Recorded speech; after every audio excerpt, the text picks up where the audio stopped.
DAZN.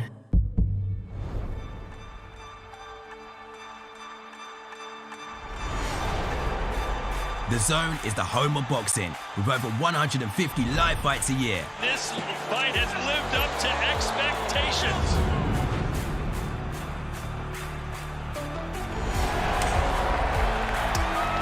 Good. Finds the cup. He's walking it, he's looking, he's begging, and it worked.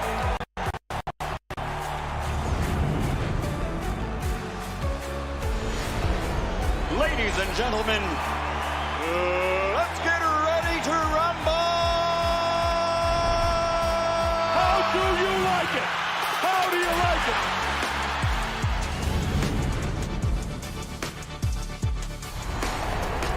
That is unbelievable. These guys will be legends in their own country, but also in the international basketball world forever.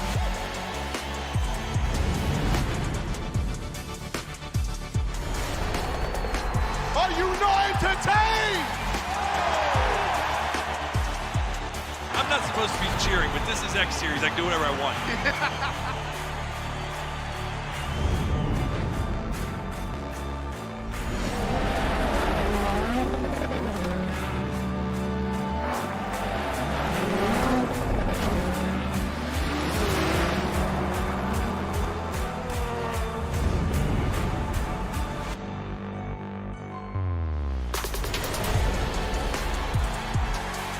It all comes down to tonight. Don't miss the biggest night in MMA. PFL is more than a fight. Catching up on any NFL game is easier than ever before. Looking to the end zone for the win! Oh my gosh, one of the great games you'll ever see.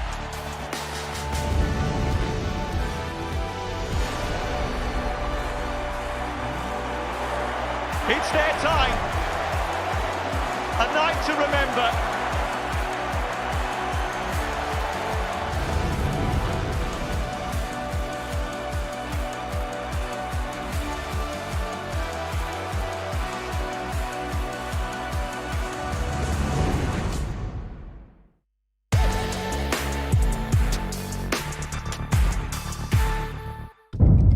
The following program is recommended for those 16 and over, as it contains sporting violence, possible bad language, and flashing imagery.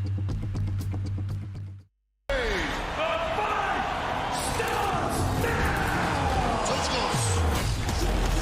do you like it? Oh, so aggressive, so focused. It all comes down to this.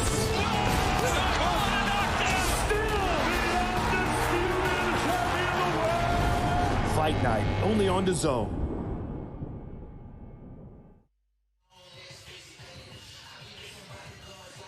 Ladies and gentlemen, we are back at the beautiful Caribe Royale Resort here in Orlando, Florida for the 8th installment of the Most Valuable Prospects Series, a series highlighting the biggest and best prospects in the realm of boxing and for the future. And our fans are set here to get underway with our preliminary card. A fun night of fights on the way. My name is Wade Plemons, and joining me, as always, the boys, the star-studded dream team, Nonito Donaire, the Flash, a.k.a. the man with more championships than words to describe them, and Dan Canobio of CompuBoxing. Check out our main card tonight, ladies and gentlemen, as we have 4 fights with high-impact action, starting with a bantamweight matchup between Carlos Lebron and Luis Quiles, then a middleweight matchup between Yoelvis Gomez and Diego Ferreira, a super lightweight matchup between Henry Cedeno and Enrico Gogo Kia is your co-main event, and then our main event of the evening, the WBA Continental Super Lightweight title on the line between Kevin Haler-Brown and John Bauza. But that's not all. We also have an awesome preliminary card coming up just a second from now as we start with a lightweight matchup between Harley Medeiros and Nikolai Buzolin, a bantamweight matchup between Nat No Love Dove and Wendy Villegas, a bantamweight matchup between Bree Howling and Beata Dudek, and a super welterweight matchup between Antrevious Ingram and Cruz Stewart. Now, let's send it to our 4th member of the team, standing by, Cynthia Conte. Welcome, Cynthia. What's up, guys? It is Fight Night. I am so happy to be on the commentary team with you guys. It's Fight Night here in Caribe, Orlando. Caribe Royale, Orlando, Florida. And when it is Fight Night, things happen in the ring. Knockouts happen, belts get taken, prospects leave it all in the ring. Cannot wait for Nat No Love Dove. She's gonna show us what she's got. Yeah, we got some Nat fans right here. We're gonna see, she's gonna take the confidence away from her opponent. And lastly, the main event, guys, it is Cuba versus Puerto Rico. You know that means all out barn burner. That means there's gonna be a knockout happening. So I wanna hear your predictions. Everyone watching on DAZN right now, tweet at us. Tell us who's gonna win tonight. Because I don't know, but someone's O's are gonna go. Someone's getting knocked out. What do you guys think? Cynthia, it is going to be an interesting night of fights, and our tale of the tape brought to you by Celsius. Live Fit Essential Energy for our first bout of the evening, a lightweight matchup between Harley Medeiros and Nikolai Buzolin. As you can see, Buzolin, 12 years the elder, everything else virtually the same. Shout out to our boy Goldie, Mike Goldberg, for that one. Virtually identical. Let's send it down to Will Montero as he has fighter introductions. We get started on Most Valuable Prospects, number 8.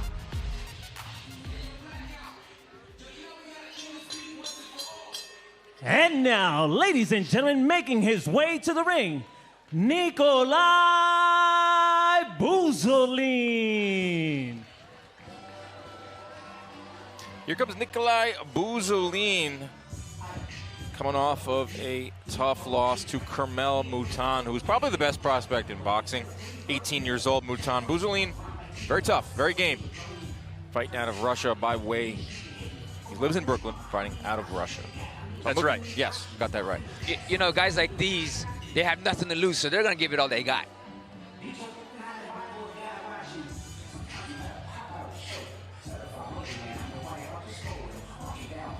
And now, his opponent set to make his way to the ring, the undefeated Harley, Dennis the Menace Maderos. We got a Brooklyn guy in the house, powerful. Harley Medeiros, 5 knockouts in his 6 fights. I was talking to MVP's own Mike Leonardi, gave us some notes on Harley. Huge power. Tells us routinely stops guys in the gym. There are 3 weight classes above him. It's kind of like you know, Nito, knocking out heavyweights. Well, he knows how to throw with his body, and that's why he can go and knock guys way bigger than him.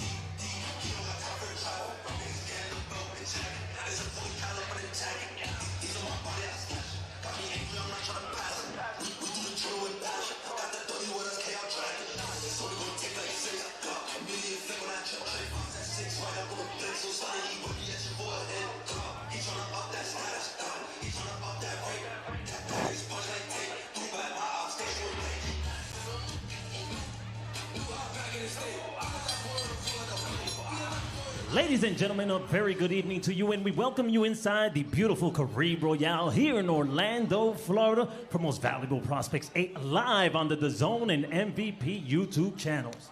The Most Valuable Prospects series is produced and marketed by MVP in partnership with BoxLab Promotions as the official licensed promoter. We are sponsored tonight by Fansly and Celsius, Live Fit Essential Energy. All of tonight's bouts are under the auspices of the Florida Athletic Commission, Executive Director Timothy L. Shipman, Assistant Executive Director Gregory L. Pitts. Introducing your 3 judges scoring this opening contest at ringside on a 10-point must system, all from the state of Florida. Rose Lassen, Tina Griffith, and Eric Larson. At the sound of the bell, the 3rd person in charge of the action inside this ring, your referee, Alicia Collins. Ladies and gentlemen, here we go with our opening preliminary bout of the evening, scheduled for 4 rounds of boxing in the lightweight division. Introducing to you first on my left, fighting out of the red corner, wearing green and white trunks, official weight 134.2 pounds. As a professional, his record stands at 9 victories, opposite 9 defeats, 5 wins coming by way of knockout with 1 bout even.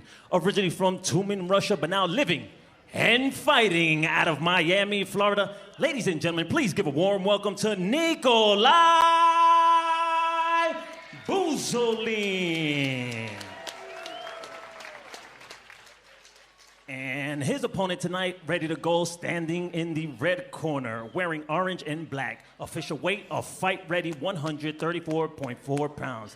This former decorated amateur enters the ring tonight perfect as a professional, with a record of 6 victories, no defeats, 5 big wins coming by way of knockout. Fighting out of Brooklyn, New York, and proudly representing his Puerto Rican and Cuban heritage, ladies and gentlemen, here is the 2020 U.S. Olympic alternate and highly touted prospect, Harley Dennis the Menace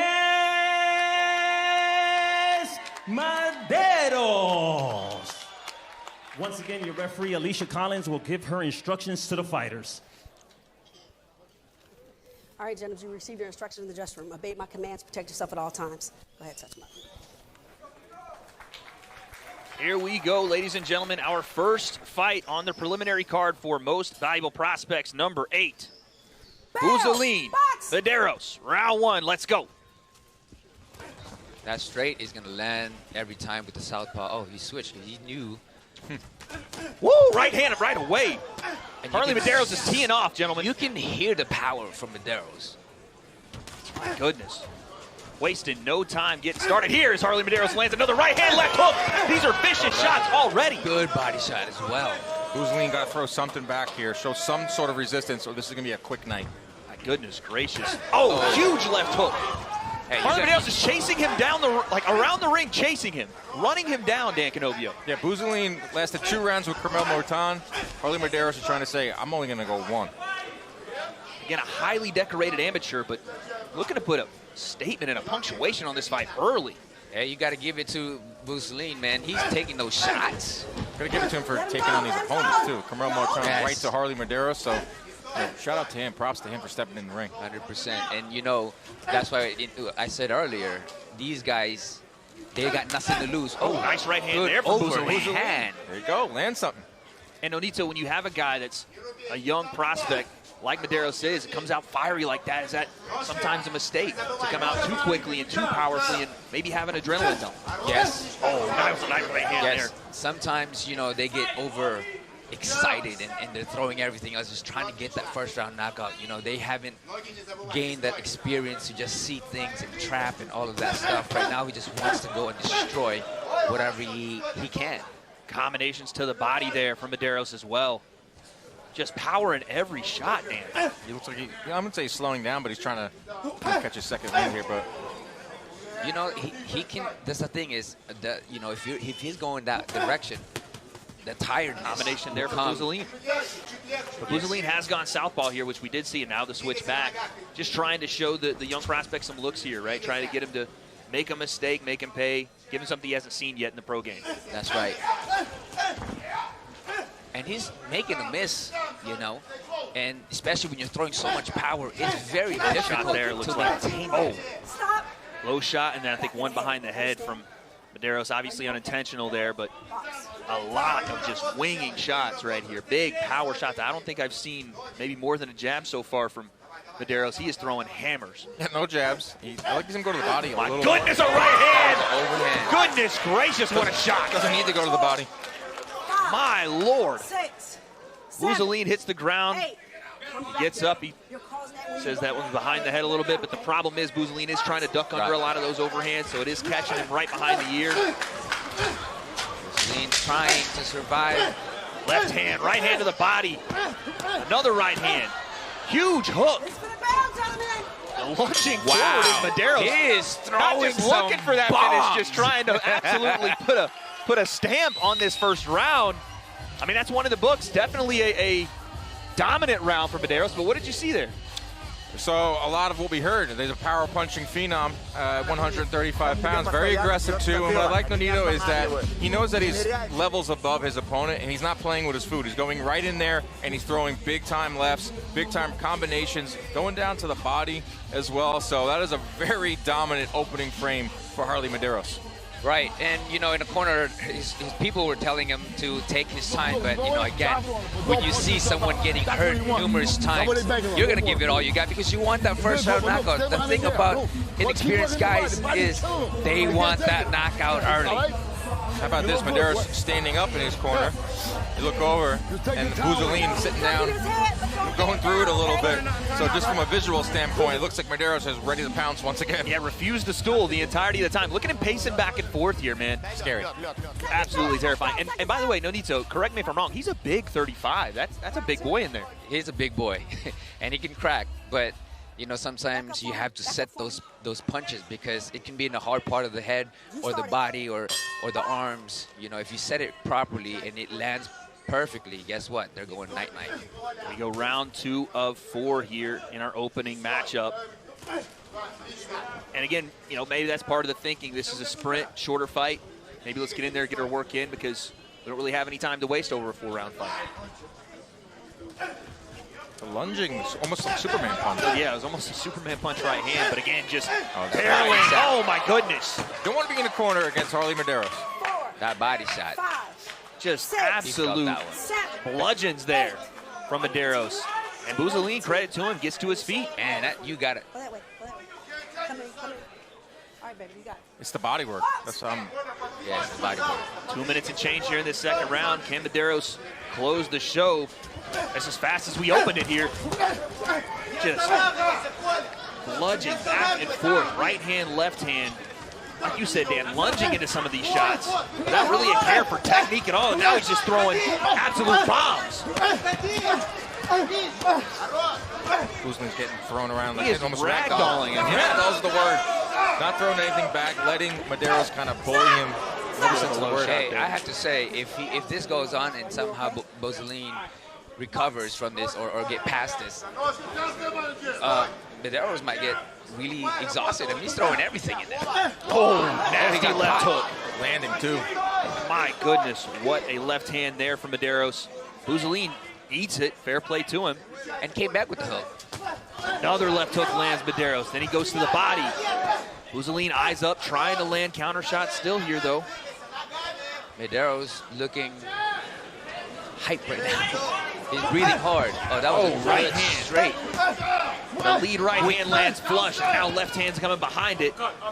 Buzolin looks like he's just all over the place here. Survival mode at its finest, Dan. Survival mode, kind of moving around in there, flailing about. What do you call that right hand right there? That was just a quick right hand right there. That leaning, lunging, almost Superman-like punch, Dan, you said? I think he's got a patent. He's got to come up with a name for it if he's going to keep doing it. I don't think he's going to be able to do it as he rises the ranks. My goodness, these shots are unanswered. I mean, at some point, you got to start to wonder how many of those can Buzolin take to the body and upstairs. You know, Medeiros is breathing hard now. You know, again, nice body shot there from Buzolin. If he's not setting those shots and just throwing them in blocks and all that stuff, you may have hurt him. But if he survives, both of them, they're both really tired. I mean, when you get hit that much as well, you're going to get tired. Again, Buzolin's wearing shots well. Nice. That was a step in left hand there from Buzolin. That was a feint straight, and then a jab over. You know, a lot of amateur guys get hit with those kind of shots. Right hand as he steps in as well, Buzolin. I'll tell you what, we did talk about it, and Nonito, you highlighted it. We'll see what happens over these next 2 rounds, but there's definitely a switch in the energy of the young prospect and Harley Medeiros, who is maybe feeling a bit of fatigue here. He's fatigued from landing so many shots. I mean, I got to ask you, Nonito, like, the time when you head in there and you know you're that much more skilled than your opponent, you know that everything can land, how much of it is it a mind game for you to not go in there and just unload in the first minute, kind of temper your offense a little bit? That depends. It depends on your style. You know, I'm a counter puncher, so I always set traps. And I'll make them think like they can hit me with something. That was a good counter from Buzolin, you know. But ultimately, when it comes down to it for him, he just feels like he can walk this guy down, you know, perhaps maybe because all the other prospects have taken him out, and maybe he can do the same thing and try to prove that he can take him out faster than other guys. That's a good point, Nonito. Dan, does that enter into people's minds, like when you see a guy like Carmel Moton doing what he did against Buzolin? As a fighter, do you look at that fight and go, I got to do it quicker? Yeah, measuring stick. You would answer. You would know better than me. Like, it's a measuring stick. You know, Carmel Moton is a guy that's with Floyd Mayweather. He's heavily touted. Medeiros wants to get to that level one day, so of course. Here we go, round 3 of 4.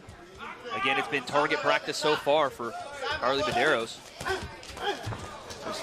Running oh my goodness, right hand. Oh, that one was really low. That was a really low shot there. Technically take a point away. That's like the third warning. I was going to say, we might Might be in point territory. That one was pretty blatant as well. Take the time. Take the time. Take the 5 minutes. Oh. That's right on the cup. I felt that. I felt that one. Woke me up. Oh, my back hurts. Are you okay? Are you ready to fight? Man, those things hurts, man. I'm telling you, those things really, really hurts. Dude, how come fighters never take the 5 minutes? I have no Is it idea. a pride thing? Is it masculine? Oh, double left hand to the body there for Medeiros and a left hook upstairs. I think for Bouzaline, guys, it's probably just trying to keep this pace, right? You want to keep that pace going. You feel like you've maybe felt the best punches that Medeiros has, and you're still standing. Right. Take a minute, though. No, I agree. You took about left hook! That was huge! Right across the jaw comes the left hand of Harley Medeiros. Dude, this guy. What is he made of, Bouzaline? I have no idea. He was up at 3. Yes. Look, he's functioning properly. His mind is working. His body is still switched on for the moment, but Medeiros trying to find the off switch. Got 2 minutes to work with Medeiros. I want to see how. Yeah, okay. Just swarming him. A little bit of a flurry there, and feet get tangled up, but I'll tell you what, Bouzaline paid his electric bill. The lights are staying on. Dude, this guy is tough. I'm looking at his. Oh, he's running around. I'm looking at his eyes. They're all wide eyes. It's over. It's over. And Medeiros, Harley Medeiros with a fantastic performance here in our opening bout. 3 knockdowns. It was really never a question, not through the fight, but through the opening seconds of the fight.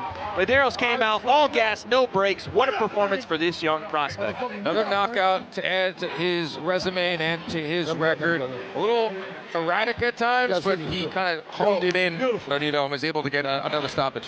Right, and I think this is a big learning experience for him. Learning how to throw the jabs, learning how to throw and pace himself or see things differently. There's something that is a big learning experience for him in this fight, because when you have power, guess what? The guys you're fighting, they're going to brace themselves. It's the punches that you don't see that takes you out, and that's something that he needs to learn to do. Is it a learning experience? Because I feel like a lot of the things he did in there, I don't know if he's going to be able to do at the next level, like Superman punches, for instance, and chasing his opponent around the ring. I mean, you have to get the W. That's the most important thing. But as he climbs the ranks, I don't know if he's going to be able to be as erratic as he was in there, Medeiros. Oh, no, definitely not. Especially when you have a guy who's very experienced. They know how to do all that stuff. They know how to block all that stuff. They know how to see things like that. And it just doesn't happen unless you're Roy Jones was at his prime. Well, what a performance for Harley Medeiros. It looked like Bouzaline was ready to leave the ring. So let me get out of here, but they're going to keep him in. We're going to send it down to Will Montero, as I think he has both fighters ready and our official decision.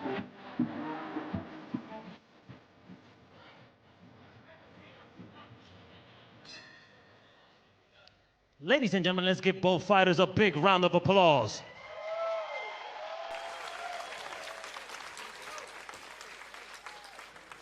Ladies and gentlemen, your ending comes at 1 minute and 24 seconds of round number 3 for your winner by technical knockout victory and remains undefeated from Brooklyn, New York, Harley Dennis the Menace Medeiros. He truly was a menace inside the ring here in our opening bout of Most Valuable Prospects number 8. And standing by with Harley Medeiros is the 4th member of our team, Cynthia Conte. Congratulations, Medeiros. You were a bull in a china shop tonight. It's funny because your corner said, and I heard it, relax, set up your punch, and then boom, that left hook landed. Did you hear them say that? Did you know you needed to set up those punches? Yeah, absolutely. I have a great coach. I have a great trainer. You know what I'm saying? They just wanted me to settle down. I think I was just rushing shots because they changed the last minute to 4 rounds. So I was trying to rush it out of there to get them out of there quick.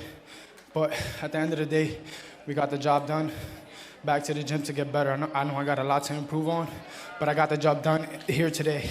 You're still 7-0, excuse me, 7-0 by way of 6 knockouts. You have improved. What do you need to improve from what you saw of your own performance? Well, today, like I said, I was just rushing a lot of things. They changed it to 4 rounds last minute, so I was trying to rush things, you know what I'm saying? Once I started to calm down and relax, bigger shots were opening up for me. So just relaxing, once we get back, we plan to do more rounds anyway, so hopefully that'll come with it. I'm a student in this game. I'm learning every day. I only got 7 fights, you know what I'm saying? So I'm learning every day, trying to get better. Well, congratulations on a big win. All your fans, everyone tuning in right now, just watching you. Great knockout, by the way. Great knockout. All right, back to you guys. There he is, Harley Medeiros. Listen, a decorated amateur, but he came out guns blazing, and he told us why, Dan. He told us exactly what we said about his performance. We weren't criticizing. We were saying he was in there. He was rushing a little bit. He saw a guy that he could take out, and he felt like he was rushing in there himself. Right. Changed the fight to 4 rounds. Wanted to get a spectacular knockout. So it kind of reinforced everything that we said. Right, and you know, it made all the sense in the world when, you know, what he had done to just go out there and try to finish this guy. But again, you know, like he said, it's a learning experience for him, and there's a lot to learn. You know, like I was saying, learning how to trap, doing all that stuff, setting things up, you know, regardless of all of that. You know what I mean? So, but he did an amazing job, and we see a lot of power from him. And credit to Bouzaline. Credit to Bouzaline for staying in there. Yes. Credit to Medeiros on a beautiful knockout. But we are not finished, folks, because coming up next, a bantamweight matchup, 4 rounds you do not want to miss between Nat No Love Dove and Wendy Villegas. Hey, listen up. Let's have it. We know you've always got your eye on the prize, the championship belt. And why wouldn't you? You're a finely tuned, well-oiled boxing watching machine, capable of consuming over 150 fights on DAZN every year. We've gone big, we've gone global. Churning through combinations, comebacks, and non-stop knockouts. Where are you? With big fights every week, you're the best in the world. So go on, get that belt. Champ DAZN, undisputed. A lot of fantastic action on DAZN coming up. But right now, our tale of the tape brought to you by Celsius. Live Fit Essential Energy. Wendy Villegas, 9 years the elder of Nat No Love Dove. Nat coming in at 117. Everything else virtually identical. Let's send it to Will Montero with our fighter introductions. Ladies and gentlemen, it is now time for the women to take center stage. Coming to the ring, Mexicanos al grito de guerra, Wendy Villegas. Mexico in the house. Love it. Wendy Villegas has a work cut out for her tonight. Nat No Love Dove is one of the up-and-coming female boxers in the game. Wendy is coming off of a tough loss back in July, so she's very active. Very active. Stays in the gym. And that's how you should be. It's your job, right? But, you know, sometimes it's very difficult for a lot of fighters, especially in the beginning, because they don't have that much experience or fights. And her opponent tonight set to make her way to the ring, the undefeated Nat No Love Dove.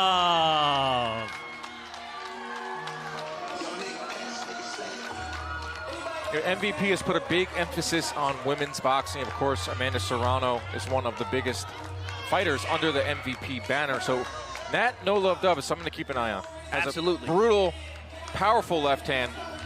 Fights under the Walton crew. DJ Walton, lead trainer. There's Juana Walton right there. He'll be fighting for us soon. So you know she's coming prepared, and you know she's going to come ready. But that's the thing with MVP. We put a lot of emphasis on women's boxing, and we got to see the next generation of women fighters.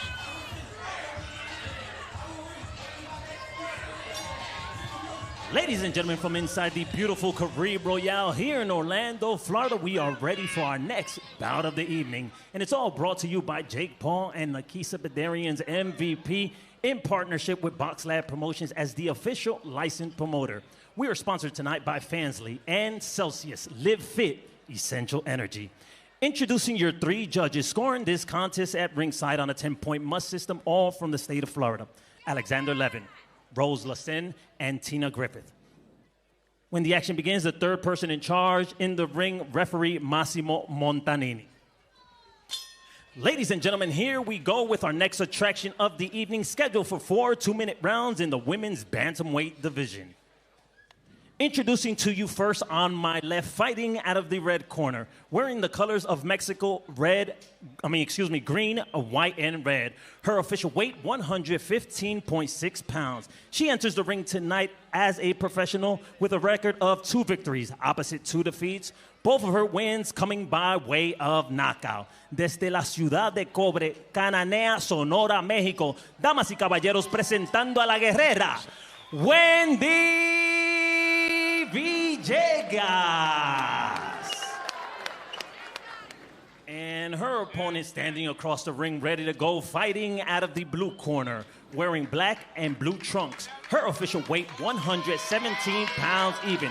This former amateur sensation now holds an undefeated record as a professional, consisting of 2 victories with no defeats. Fighting out of the city of brotherly love, Philadelphia, Pennsylvania.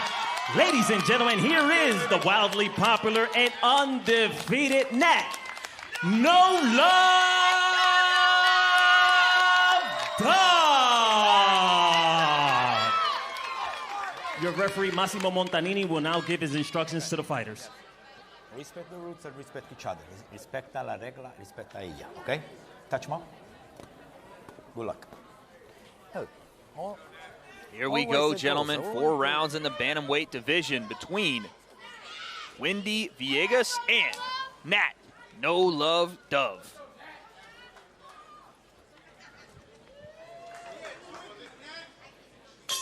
Bucks. I just heard she's a Twinkie. Don't want to hear that. That's really good heckling.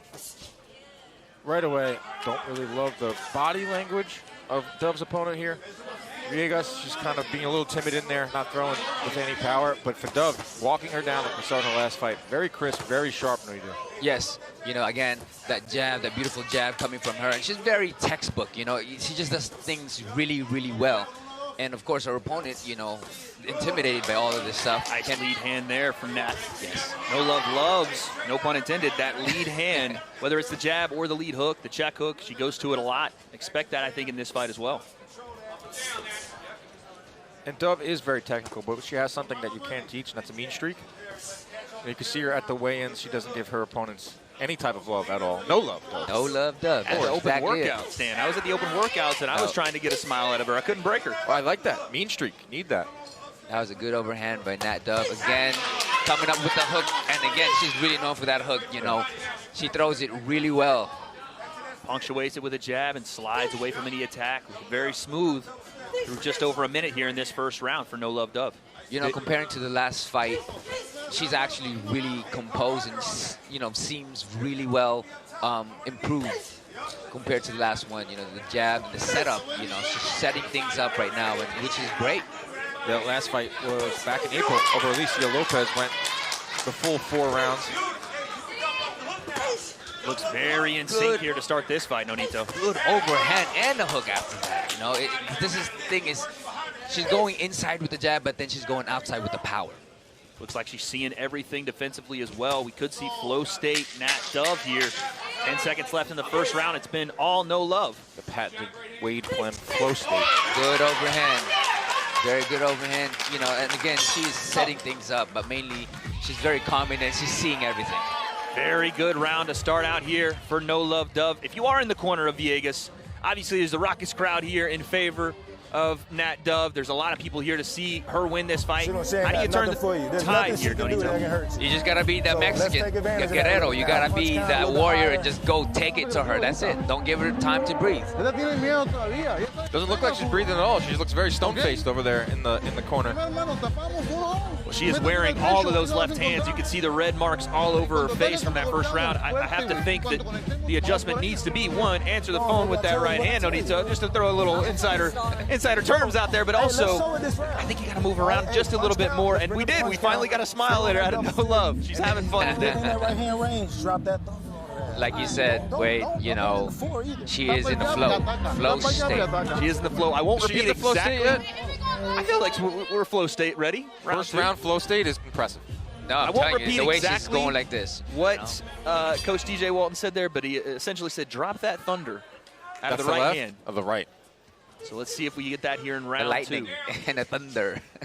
Gotta have both. We're in Orlando. In Orlando. A lot of lightning this week. Setting up with that jab and looking around. I love that she's moving her head a lot after that jab and giving different looks in that jab. See, the thing is, people just keep throwing the same jab. Oh, beautiful right hand there. Uppercut straight. And another. Again. So she listens to her corner. That's another good thing. She's cornered by DJ Walton, of course, father of Juana Walton, who we will see in the MVP ring sometime soon. Beautiful combination there from Dove. Three-punch combo, slides out of range, and goes right back to the right hand. Beautiful right hook there in the exchange as well. You know, I like Nat Dove's punches selection. You know, she's going over, she's going under, she's doing a lot of things. The only thing that I don't see in her right now is those body shots. She's not setting things up with the body. But there she goes, right there. Just on cue for Nonito Donaire. It's like he can see these things. He predicts these things. Here comes Villegas on her Villegas front is foot. now starting to unload on this, like you said, Dan, on her front foot. Looking to maybe turn the tide here. It's been all Dove so far, but there was a flurry from Villegas. Yeah, I like to see what Dove has in terms of counter punching. You know, Villegas can come forward consistently. We can see a different wrinkle of Natalie Dove's game. Right, and like that's the only way that she can really, truly make this fight happen for her, if she goes with the front leg and go in there with the warrior mentality and just take it, bring it, and see how Nat Dove can short right hand there from Nat Dove. She lands a big one, then a double jab behind it. Last 15 seconds here, round 2. What I meant to say was how she can react. There you go. There you My go. God. I was waiting for the plane to land. It finally it did. She's boxing well. Boxing well. And she's having fun in there. That's what I'm saying. Yeah, right at the end of the round there. Another smile. The smile counter is on 2 for No Love. There you go. That's 2 more than I saw all week long. We're going to start calling her All Love if we keep seeing these smiles, man. I mean, if she keeps landing like that, she keeps moving around like that, she has a lot to smile about. Absolutely. You know, the difference between this fight, you know, and again, coming here, Villegas coming forward, and Nat Dove, you know, adjusted and then started countering after that. Just like right now, she's moving around and then she'll counter. Well, that's 2 rounds in the books. Dan, let's get the Canovio scorecard. What are you seeing? Canovio scorecard sees a perfect shutout so far for Natalie No Love Dove, 20-18. The thing I like the most, 2-minute rounds in women's boxing, but she's not rushing in there. She's being very patient, which is hard to do when it's a sprint in women's boxing. So 2 rounds to nothing, Natalie Dove. Well done, Dan. And how about that graphic there from the DAZN team? Shout out our guys back there. They do a wonderful job. I'm going to have to ask for my headshot next.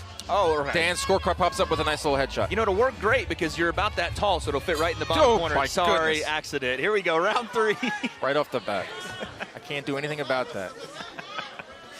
Now, listen, what we do want to see, gentlemen, and Nonito, you referred to it, Dan, you did as well, is there that wrinkle on the defensive side? Because Villegas did turn it up just for a second in that second round. I want to see if Nat has that ability to not only avoid punches, then come back. Right. And you can see already, she, you know, from the replay, she adjusted and stepped back and countered. Nice jab there, Villegas. One thing that's different for this round is Nat Dove is actually doubling up her jabs. You know, before earlier, she was just throwing in 1 jabs. Now all I want to see is just a double jab. Mouthpiece out. I don't think it's a mouthpiece. I think it's a braid holder. Braid? Yeah. Never know with the female game. Could be braid, could be hair extension. Articles of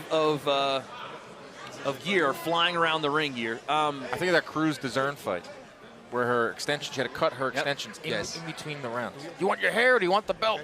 Which is one of the greatest, craziest lines in the corner you'll ever hear. I love it. We're back to action here, just over a minute in round 3. And Nonito, you talked about, you know, the different, beautiful left hook there. You talked about the variety of punches that you're seeing from Dove, and now you're seeing the double jab. That's important for a prospect, I would say, to not just rely on your laurels, the things you know work. You want to try some new things here. Right, and you know, you want to do some variety of things where they can't figure you out because you're throwing so much different type of punches and combinations. And again, I still want to see that jab to the body and jab to the head and set up that overhand rather than just throwing it over and over, because right now she's throwing the uppercut straight numerous times, and it landed a couple times in the last round, but not in this round. Looking to work the jab upstairs. Vegas did fight in July, but she was stopped. Nice right hand there. So it's interesting to see if she remains patient or if she's going to go and land rights like that. Beautiful combination there with the double jab right hand lands for No Love Dove, and another one right behind it. Right now, everything she's throwing is working, gentlemen. Villegas coming and not giving that dub some space. Yeah. Sits down on the left hook there, right hand behind it. That's a fiery end of the round for Nat No Love Dove. Good job, baby. Good job. Breathe, breathe, breathe. Stretch your legs out. Hey, we could do it all. We could box, we could bang. Beautiful short right hand. Beautiful. She's going to walk right into it. She thinks she's being physical with reaching. But while she's reaching, all this shit is there. That's what I'm saying. Like, come underneath with some shit. Sit down on one of those shots. Plant that back foot and sit down.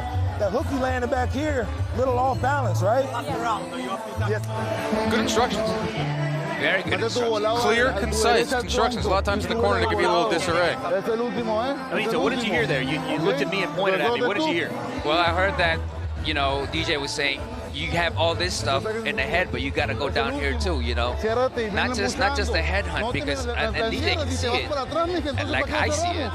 If you're doing the same thing over and over, the other person can already figure you out what you're gonna do. But if you mix up that body and you hurt that person in the body, guess what?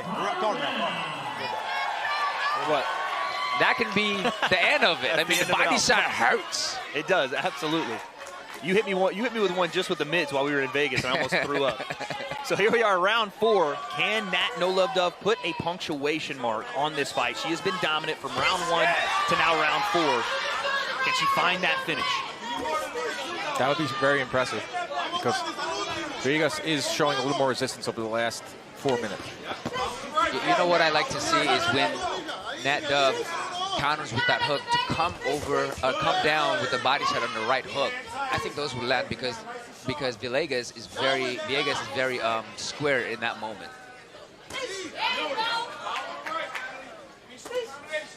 Hear that in the corner. Combinations is what they're looking for. As Nat No Love Dove tries to continue this dominance in round 4. Villegas trying to still solve that puzzle a little bit as she tries to work her way back into range. There's the body work you were looking for, Nonito. DJ was saying, coach was saying, give me something down, and next thing you know, she gave 2 shots right there. So, good block. She is just laughing. Do you see this? Nat No Love Dove starts laughing at the punches. She is super comfortable in there. She lands another big-time counter shot. And again, the difference from last time and this time is just she's very much in control. She's having a good time. There's not much pressure as it was from the last fight. Good counter. Another right hand there. No Love is feeling it. And I don't think I was premature on the moment there, Dan. I don't think I was flow state premature. I think that she is absolutely in it, and she's showing it not only in round 1. She's having fun in there. Defense to offense transition. She has been almost untouchable this entire fight. Like I said earlier, the 2-minute rounds, it's hard to get into any type of flow. But Natalie Dove is showing that she can. Making Villegas miss, making her pay, and then doing her dance at the end of the fight. Overhand left. Wow. That's the punctuation mark you're looking for. That 4th round, another one in the books for Nat No Love Dove. Dan, I'll bring it to you, but I don't think we really need to know. How'd you score this fight? I got it 4 rounds to nothing for Natalie Dove. A shutout. Thought she was composed. I thought she was looking good offensively, showed some signs on defense as well. I'm curious to see what she thinks of her performance, but that's a clean sweep for me. I concur, Doctor. Yeah, I'd have to agree there. Nonito, we saw a lot here. We saw offense to defense. We saw combinations. Was there anything that you still wanted to see? I know you talked about the body work. What else did you want to see there? I wanted to see her feint more, to see how her opponent would react and then counter from there rather than just throwing a jab. Because when you're feinting, you can see what the opponent is doing, and then you can either sit on that punch and create bigger shots, heavier shots. But feint and jabs, you got to mix it all up, and of course, up and down. Well, that was another fantastic performance for No Love Dove. Dan, we've seen her a couple of times now. What do you think is next for Nat? I think, fights of this caliber, maybe find an opponent with a little more experience, maybe jump up to a 6-round fight, but she's got a great team with her. She got the whole Walton crew. She's with, fighting under the banner here at MVP, so just gradually build it up. Well, let's send it to Will Montero with our official decision. Ladies and gentlemen, before I announce the decision, let's give both fighters a big round of applause.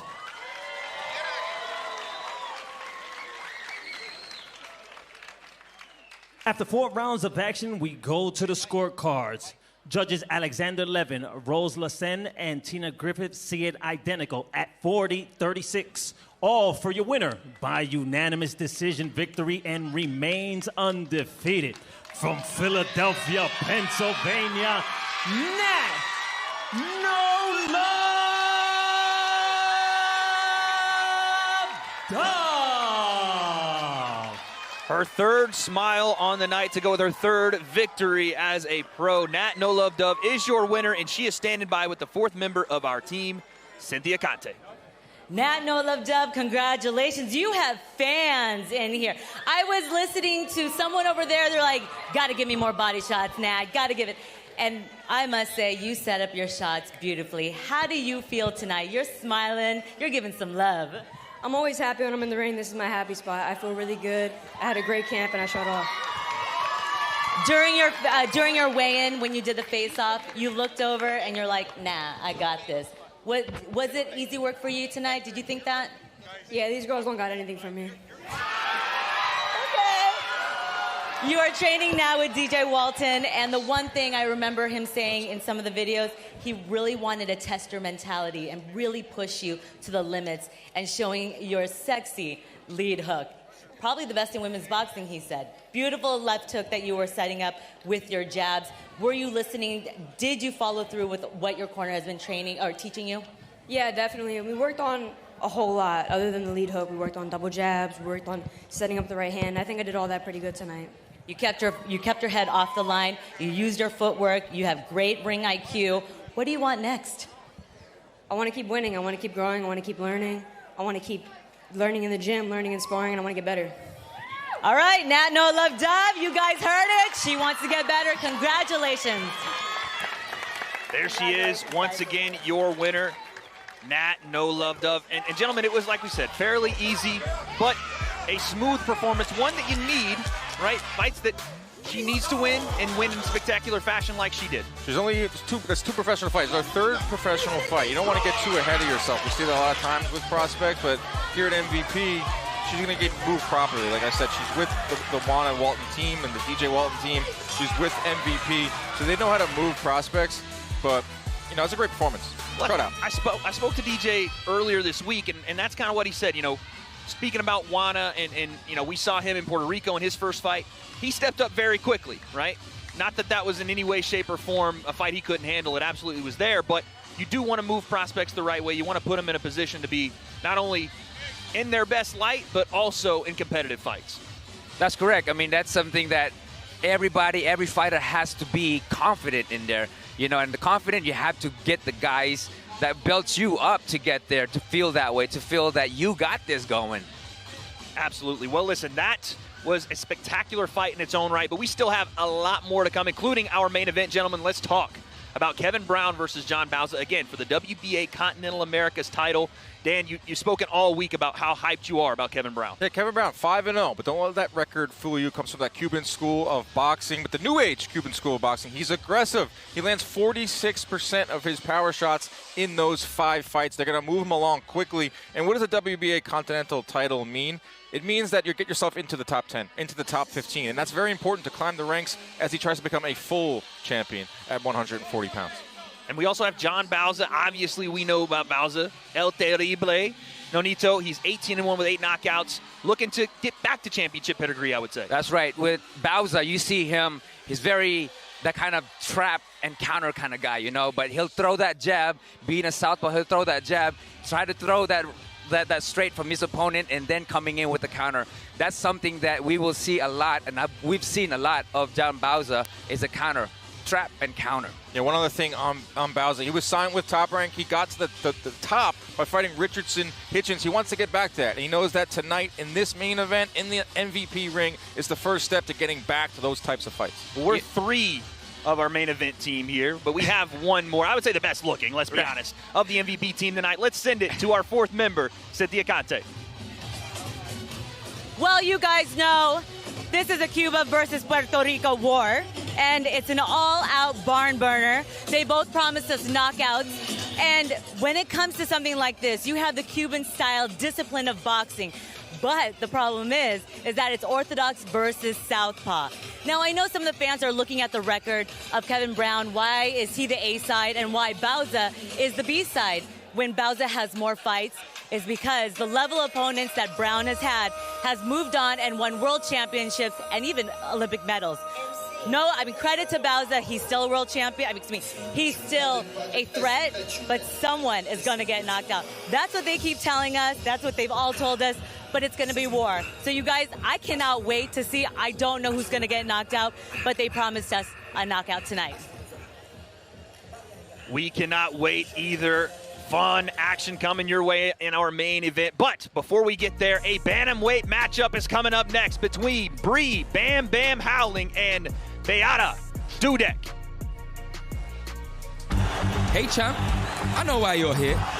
You're a born winner, the top dog. You have a proper punch on you. It only takes one, eh? But I know you're not all about throwing haymakers.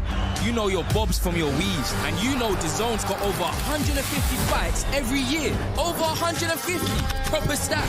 All the action, the chaos, the comebacks, the non-stop knockouts. Big fights every week. So get those gloves back on. Together, we're boxing royalty. DAZN, undisputed. Our tale of the tape for this bantamweight matchup brought to you by Celsius Live Fit Essential Energy. Beata Dudek, 5 years the elder of Bree Bam Bam Howling. Everything else completely the same. I'm trying to switch it up there. I'm trying. But speaking of switching things up, let's get it to Will Montero, who is going to introduce our next matchup. Ladies and gentlemen, we continue the fight party with the women of boxing. Now set to make her way to the ring, Beata Dudek.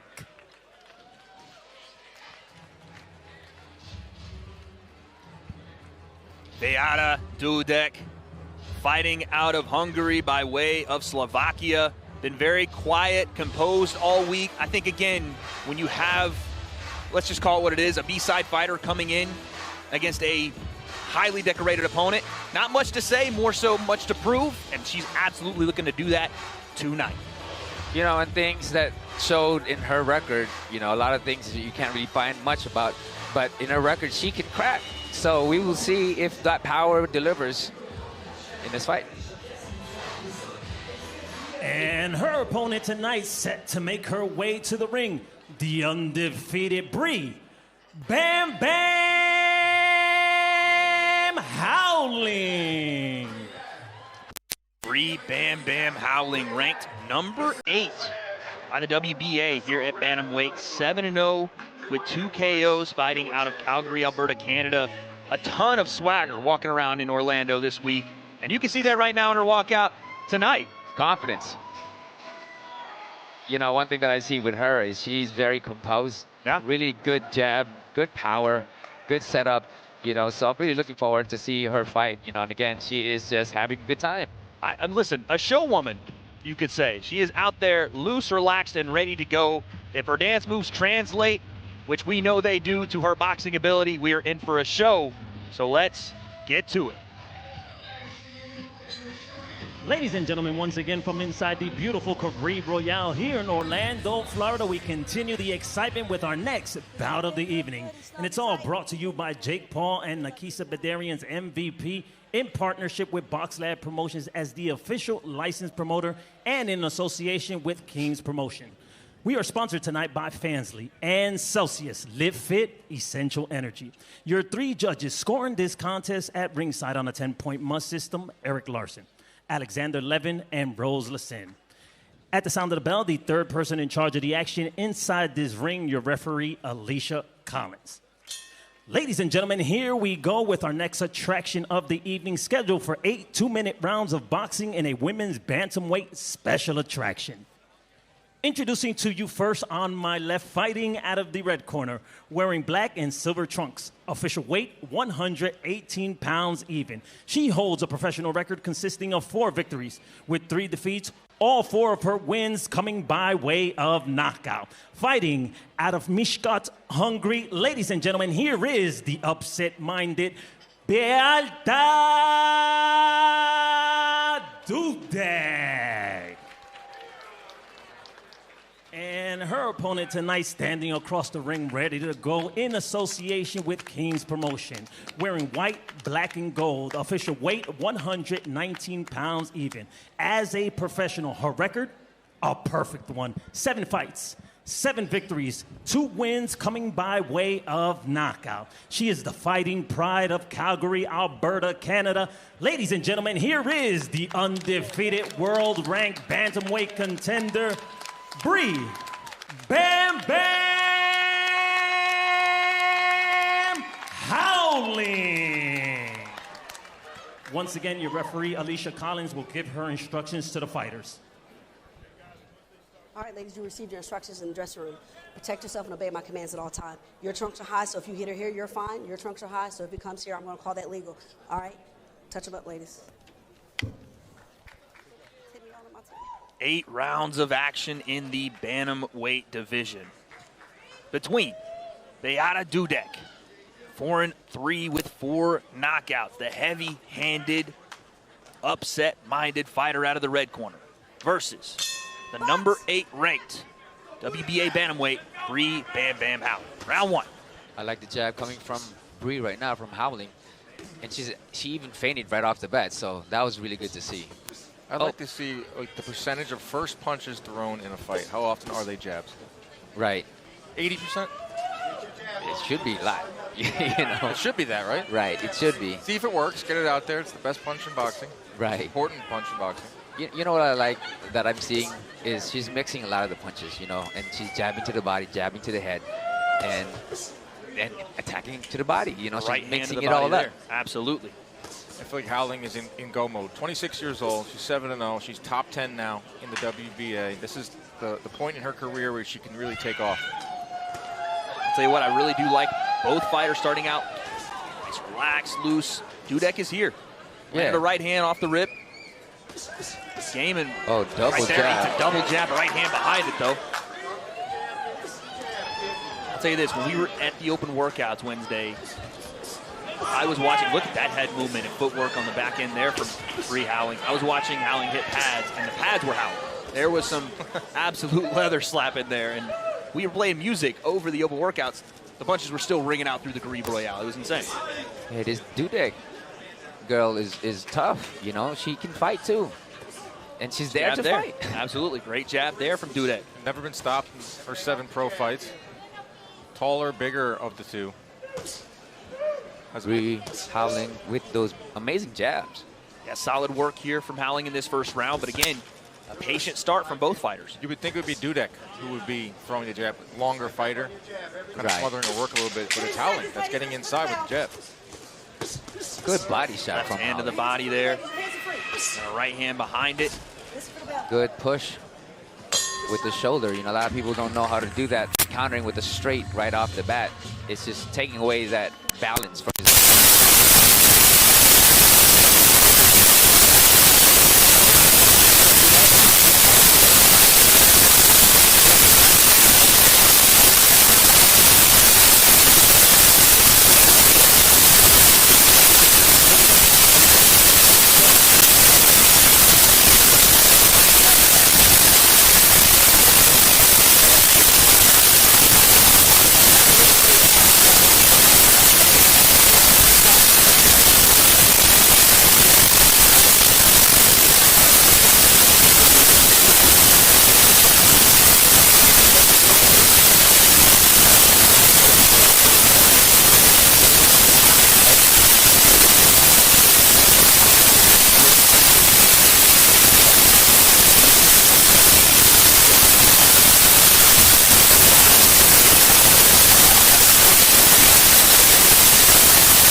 this round, so I think perfect game plan. First 2 rounds. 3, she's starting to sit down on those power shots. Right. And the thing about it is that overhand that she keeps throwing, that wasn't landing as much or blocked, but because she's throwing up and down, hitting that body numerous times, that it opens up those overhand right for Howling. Solid right hand lands there as well. She stalks down Dudek, keeping her on the ropes and in the corner here. Jab, right hand. Dudek on the combination return. 10 seconds, ladies, listen for that bell. Last few seconds here. You know what I like seeing right now is actually Howling, when she was in between, she was breathing properly. A lot of guys don't. They shallow breathe, you know?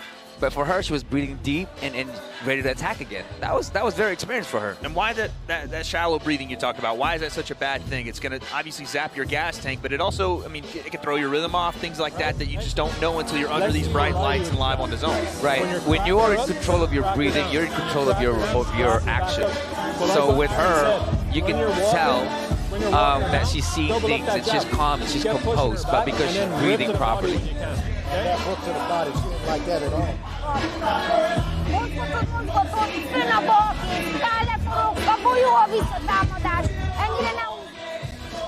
We got some fans grooving in the arena right now. Dan, you got moves like that or no? No, I do not. No moves. Just keep it 1-2 right here. Nonito's got moves. There. Hey, Nonito does have moves. Last night we were hanging out by the pool and I learned, I should have known this about Nonito. Phenomenal singer. Oh yeah, he's been talking about his karaoke skills. Watch out, baby, watch out. Tonight I think we're gonna hit the karaoke. That's part. right. Good well, job. Listen, what we're doing right now is singing the praises of Bree Howling. Nice. See what you did there.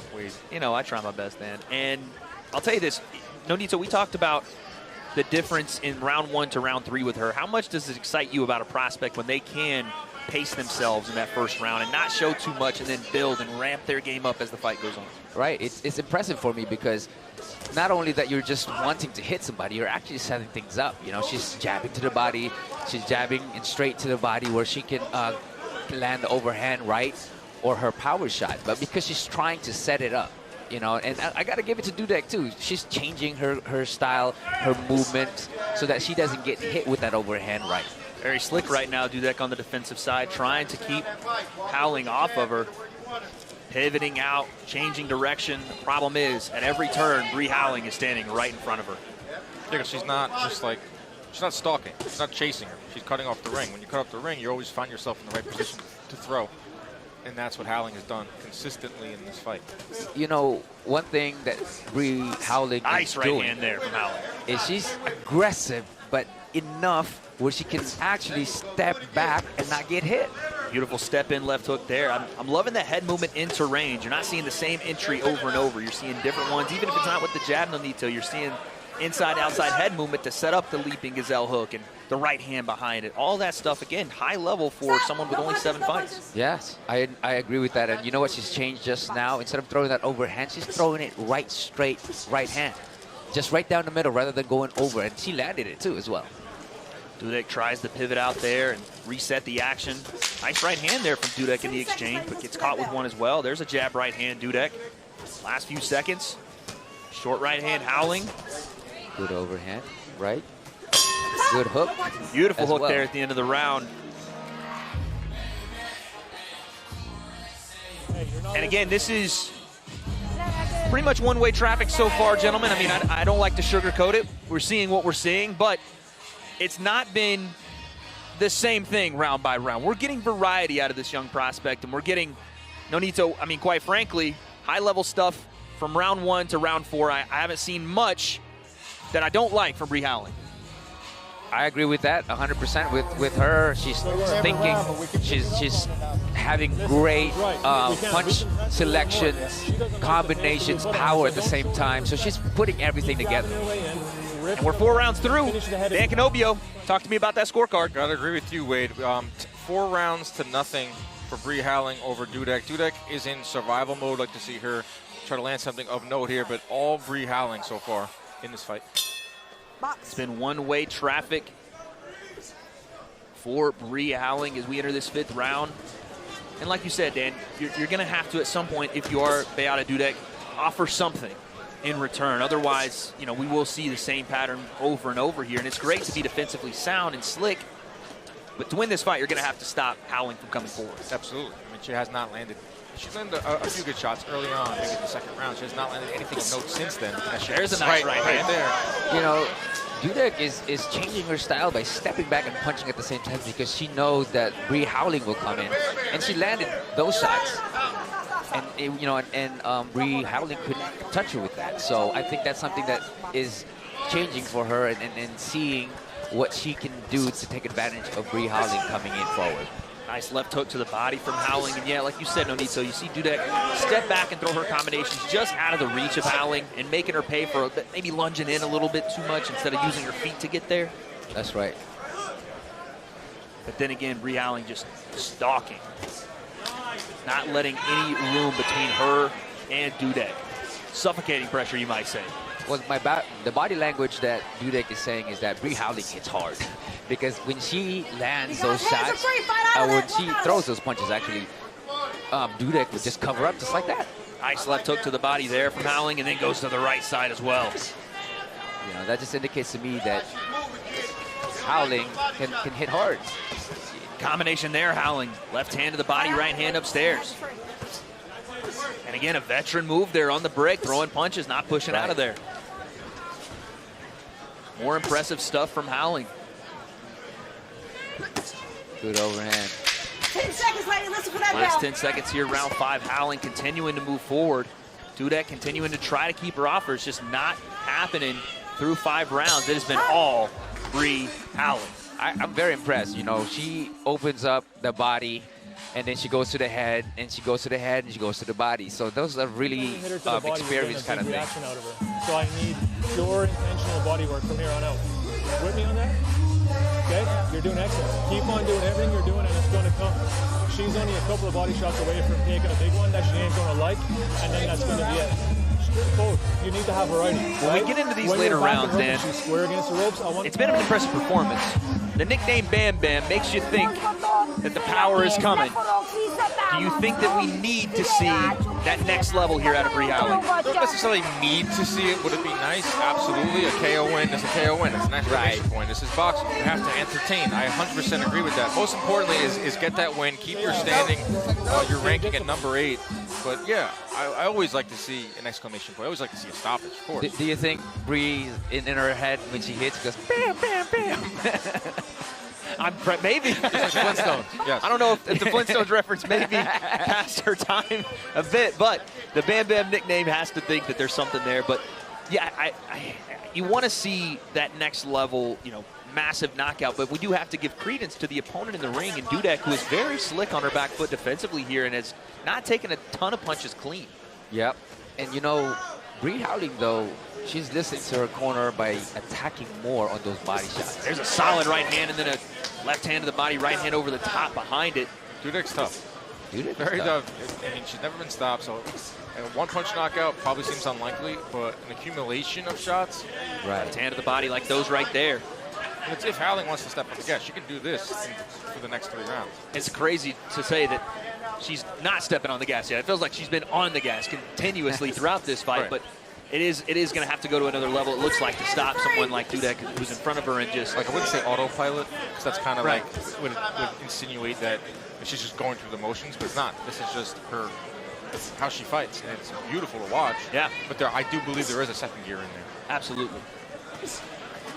I would tend to agree, but even if this is your cruise control on that front foot, this is going to give a lot of people problems, as it's just unrelenting pressure, and then to the body, right hand upstairs as well. Overhand right. You know, one thing I just saw right now, which I saw in the media workout, public workout, was she turned southpaw.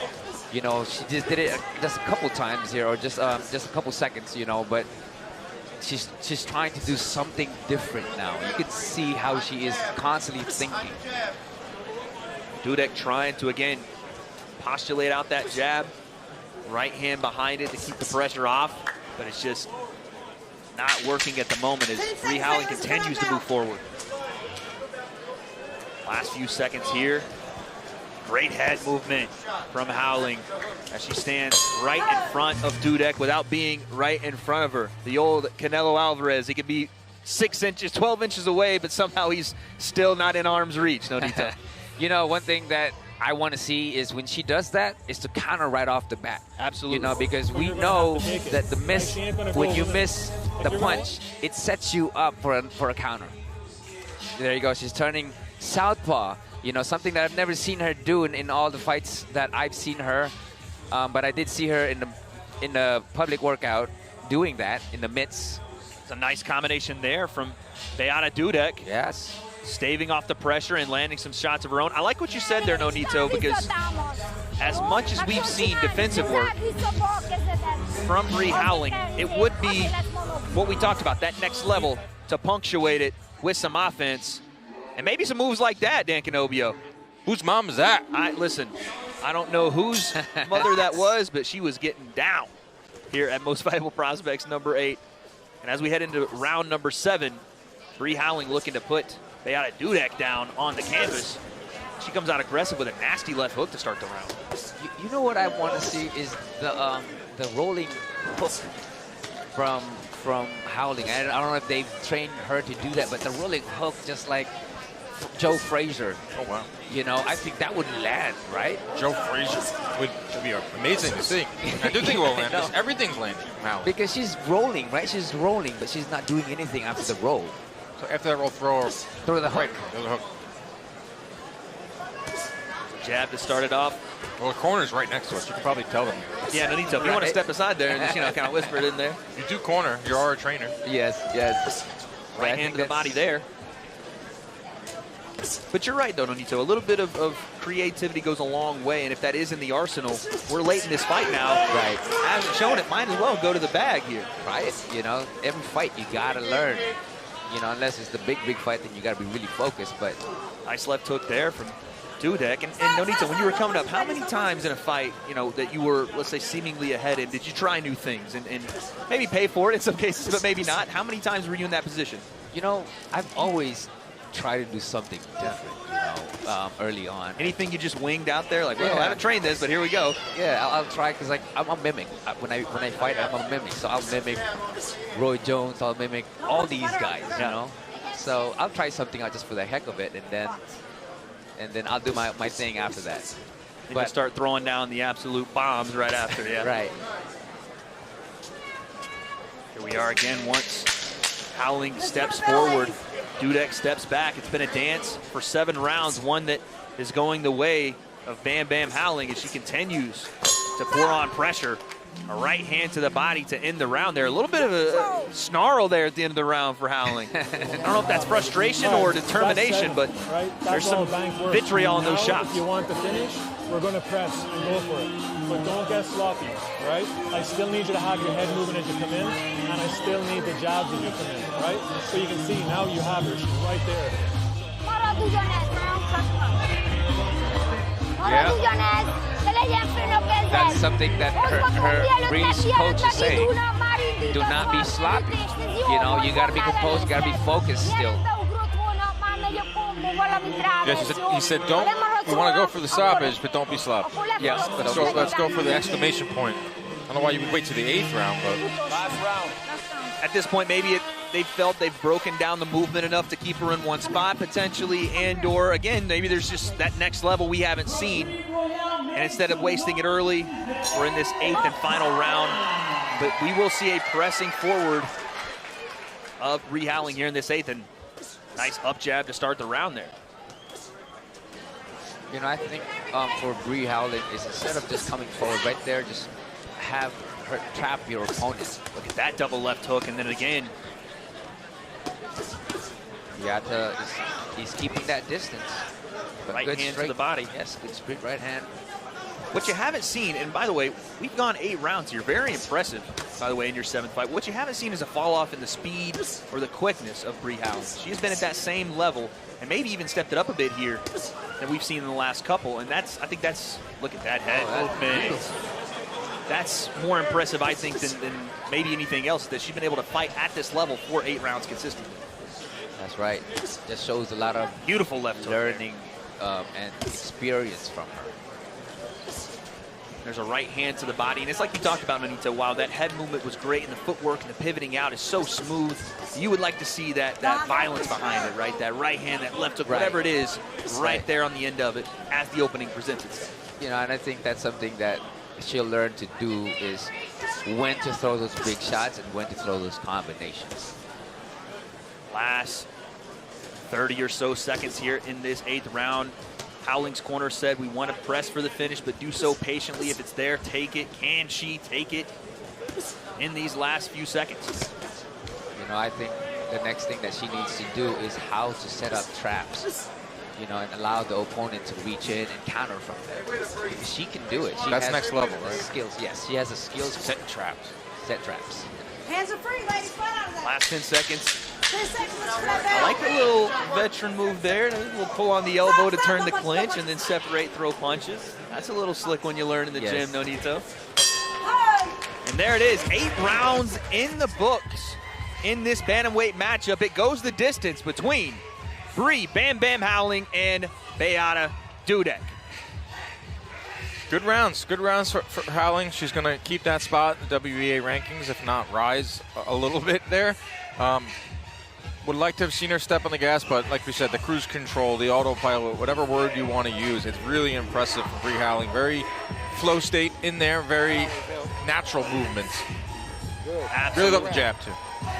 Great on the jab, but more punches are being thrown in our main card, folks. Coming up, we have a 4-fight extravaganza, starting with a bantamweight matchup between Carlos Lebron and Luis Quiles, a middleweight fight between Yoelvis Gomez and Diego Ferreira. Our co-main event is a super lightweight bout between Henry Cedeno and Enrico Gogokia. And then our main event, the WBA Continental America Super Lightweight title on the line between Kevin Haler-Brown and John Bauza. And like you said, Dan, this was, for the most part, cruise control doesn't feel like the right word, but just consistent, great work. It's just consistent, good rounds, right? You need those, especially if you can get them in the gym, get them in the ring and improve on your record even better. Yes. You know, one thing is she has that momentum, and when she has that momentum, she just keeps going. And sometimes it's very difficult to change things up because you're already having going, success, yeah. Yes, in that level of thing. It just, yeah. And Dan, it was kind of a formality, but I thought I'd ask you anyway. How'd you have it? Another shutout, 80-72, 8 rounds to nothing for Bri Howling. Unless something absolutely crazy happens, she's moving on to 8-0. Well, let's get it to the ring. And Will Montero, he has our official decision. Ladies and gentlemen, before I announce the decision, let's give both ladies a huge round of applause.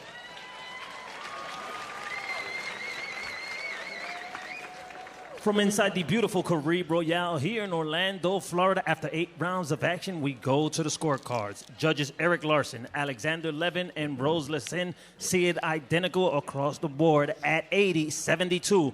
All for your winner by unanimous decision victory and remains undefeated, Bri Bam Bam Howling. Bri Bam Bam Howling with another victory to add to her stellar resume. And she is standing by with the 4th member of our team. Cynthia, take it away. Bri Bam Bam Howling, congratulations. You had to work for this one. She was game, and you were literally stalking her in the ring, but you got her. What adjustments did you have to make? Well, coming out of my last fight, I had a completely opposite style of fighter come forward every single round. So it was a little bit of an adjustment to now have to chase somebody around the ring. Kudos to my opponent. I'm really appreciative to have rounds like this so that I can keep developing and keep evolving as a fighter with no amateur record. Dudek was using her length and reach, but you were able to get on the inside to get that body work going. Were you trying to go for the knockout? Because they always say once you go to the body, the head falls. Well, I mean, I'm just the type of fighter that, of course, I want a knockout. Everybody wants a knockout. So when I go to the body, I just automatically go back upstairs and vice versa. You were showing very impressive rings, your footwork, you were just moving, and your ring generalship. And you kind of had her, you know, she didn't know what to do with you. Were you trying to throw her off guard, or what was the game plan that you were going for? Well, the game plan was just to stand in front of her and land shots, so I was doing it by any means possible. I love that. I mean, hey, you wanted a good knockout. That's all right. But you know what, Bam Bam? You came out and you put on a great performance. And like you said, you banked rounds. That's all you need. And I can't wait to see you in the ring. I think you're ready, possibly someone in the WBA, the IBF, a little higher, because I see some girls out there with the belts that are holding on to some hardware. I'm just saying, I'm not calling out any names, but I would love to see you back in the ring, Bam Bam. You guys give it up for Bam Bam Howling. Your winner here in dominant fashion, Bree Bam Bam Howling. But to end off our preliminary card, coming up next, we have a super welterweight matchup, 6 rounds between Travius Ingram and Cruz Stewart. Stay tuned. Hey, listen up. Let's have it. We know you've always got your eye on the prize, the championship belt. And why wouldn't you? You're a finely tuned, well-oiled boxing watching machine, capable of consuming over 150 fights on DAZN every year. We've gone big. We've gone global. Churning through combinations, comebacks, and non-stop knockouts. Where are you? With big fights every week, you're the best in the world. So go on, get that belt, champ. DAZN, undisputed. And our tale of the tape brought to you by Celsius. Live Fit Essential Energy. 6 rounds in the super welterweight division between Travius Ingram and Cruz Stewart. Stewart, 10 years the elder, and Travius Ingram with a 6-inch reach advantage. I cannot wait for this one. Let's get it to Will Montero with our fighter introductions. Ladies and gentlemen, now coming to the ring, Cruz Hitman Stewart.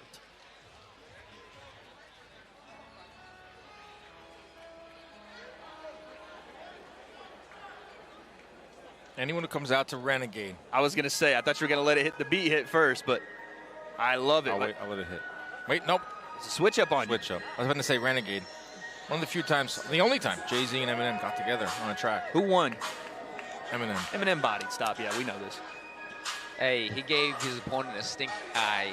This guy, you know, on the weigh-ins. Yeah, at the weigh-ins, there was a lot of beef in the air, man. Listen, Cruz Stewart, well, his trunks are a little messed up there, but he is not here to play games. We all know on Travius Ingram because he's been here at MVP before, but upset-minded and putting on for Maple Grove. Cruz Stewart looking to make a statement here tonight.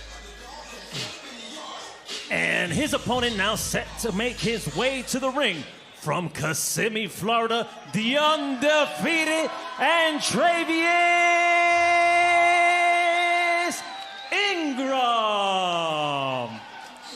Travius Ingram is a live wire in there. He's very athletic. He's very powerful. He's very tall for the weight class as well. Got power in those hands. And he's moving up in his career. This is his second 6-round fight. Came off of a nice win back in May over Luis Solis, which is a unanimous decision win. And that's the proper movement. Go from 4-rounders, 6-rounders, 8, 10. You know what's next. 12, and that's it. Right. I'm glad Dan Canobio reminded us how to get to 12 in our counting decimals. That's but right. We have a fantastic fight on our hands. Ingram versus Stewart.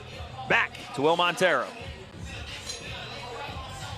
Ladies and gentlemen, from inside the beautiful Caribe Royale here in Orlando, Florida, it is now time for our final preliminary bout of the evening. And it's all brought to you by Jake Paul and Nakisa Bedarian's MVP in partnership with Box Lab Promotions as the official licensed promoter. We are sponsored tonight by Fansly and Celsius, Live Fit, Essential Energy. Introducing your 3 judges scoring this final preliminary bout at ringside, Tina Griffith, Eric Larson, and Alexander Levin. At the sound of the bell, the 3rd person in charge of the action inside this ring, your referee, Massimo Montanini. Well, fans, here we go with our final preliminary attraction of the evening, scheduled for 6 rounds of boxing in the super welterweight division. Introducing to you first on my left, fighting out of the red corner, wearing gray snakeskin trunks. He weighed in at the super welterweight limit of 154 pounds. As a professional, his record stands at 8 victories.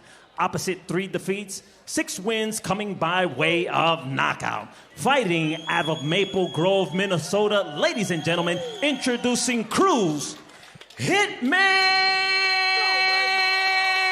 Stewart. And across the ring tonight stands his opponent, fighting out of the blue corner in association with Undisputed Promotions. He's wearing white, trimmed in blue. Official weight, a fight-ready 153.2 pounds. He is undefeated in his young campaign in the ring with a record of 7 victories, no defeats, 2 wins coming by way of knockout. Fighting out of and proudly representing his home of Kissimmee, Florida. Ladies and gentlemen, here is the undefeated and electrifying Antravius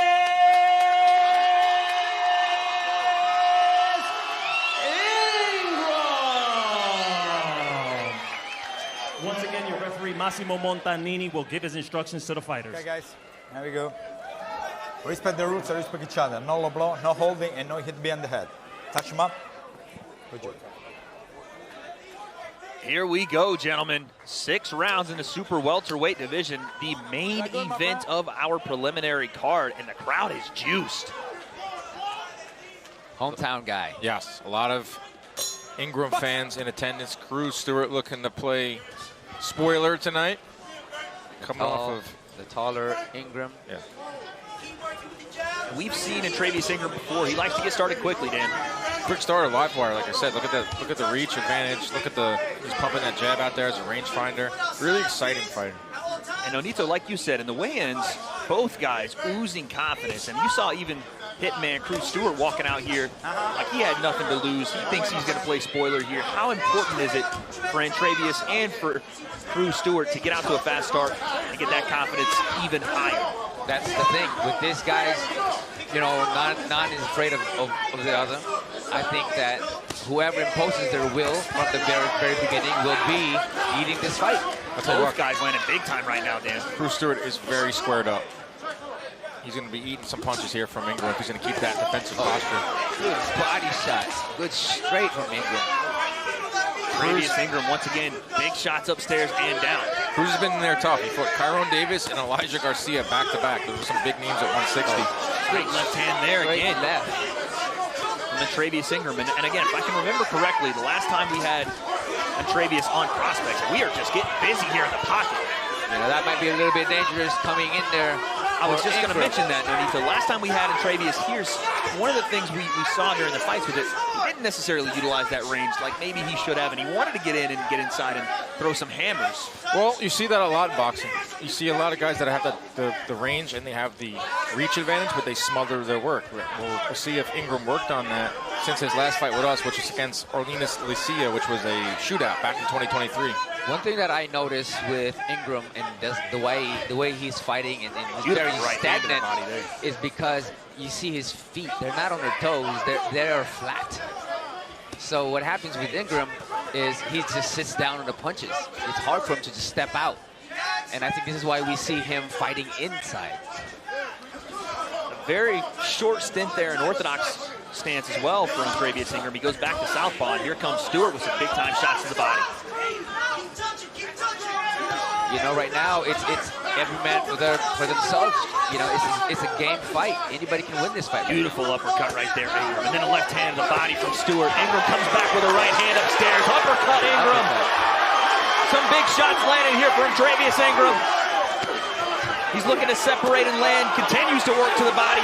That pad and the shorts of Stewart is giving him some help here to the body. Oh, Ingram's nailing the pad. It still counts as a landing blow. We got to get this thing fixed here a little bit. No, we're having a malfunction, but it's actually helping Stewart. Oh, beautiful left hand and a glancing right hand outside of it from Ingram once again. You know, it's very difficult to stop the fight at that moment. Referee should tell. Yeah, that thing's bust down. You gotta fix it. Holding on for dear life telling there. him right now. But what a round. A great start from both fighters. Antravius Ingram taking over the round late with some big-time punches. But this was a firefight, Nonito. Yes, you know, and they're both exchanging. It's the person that lands the punches that they don't see, just like that. You know, with the left hook from Ingram coming from under to the body and over to the hook, a left hook, and you know, right hook, and man, I'm telling you, those shots that you don't see will hurt you. We just saw, by the way, Dan, the shot that dislodged the protective wear there, a low right hook from Ingram, and unfortunately the Velcro couldn't even hold up. I think they got it fixed now, so we're going to see. But beautiful round from Ingram. Found that distance really early on and was hammering on the inside. Round 2, and again, a feverish pace to start. We'll see if both fighters can keep that up. You know, just still working on the equipment here. It looks like a little bit. Yeah, and you know, being southpaw and orthodox, you know what they do that lands mostly is those straight right or straight left, depending on your stand. Yeah, you know, and that's something that we will probably see it. But what are they doing? We're bringing the tape out. It looks like they're taping it all around. Bringing out the tape. We're doing what we can here to get this equipment to function correctly, and here we go. No more time to waste. Round 2. Ingram and Stewart. Stewart stepping back. Ingram comes forward. Nasty left hand there from Ingram. Ingram's found that range. Yes, and he hurt him on that hook. You know, he can fight on the inside, but he is the taller and he's the longer fighter. So I want to see him keep continuing at that range right here. Very sneaky right hand there from Crew Stewart. He gets inside of the left hand, but right back to range goes Ingram. Well, now that you said it, Norito, with Ingram, like you said, he's not really on the balls of his feet. So when he's on the offensive right here, it's taking him a little bit to get out of range, and that's allowing Stewart to land some shots. And I think the adjustment that Ingram did for this round is put his left hand over his chin so that if the straight comes in or the jab comes in, he can just block it from there. But at the same time, he can set with that jab all the way, you know, his right jab.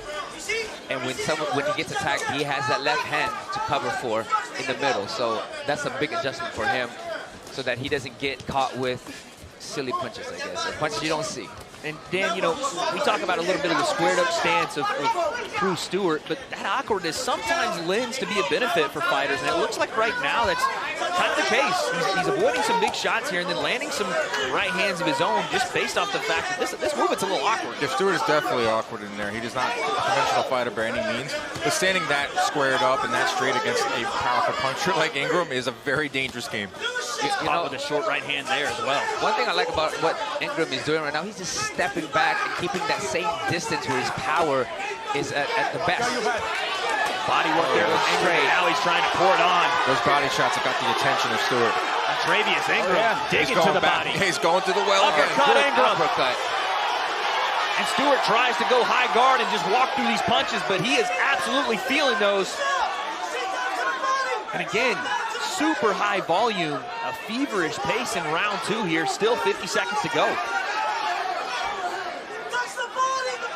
And when you're distributing your punches as well as Ingram's doing, going to the body and going upstairs, Stewart has no idea what's coming. That's correct.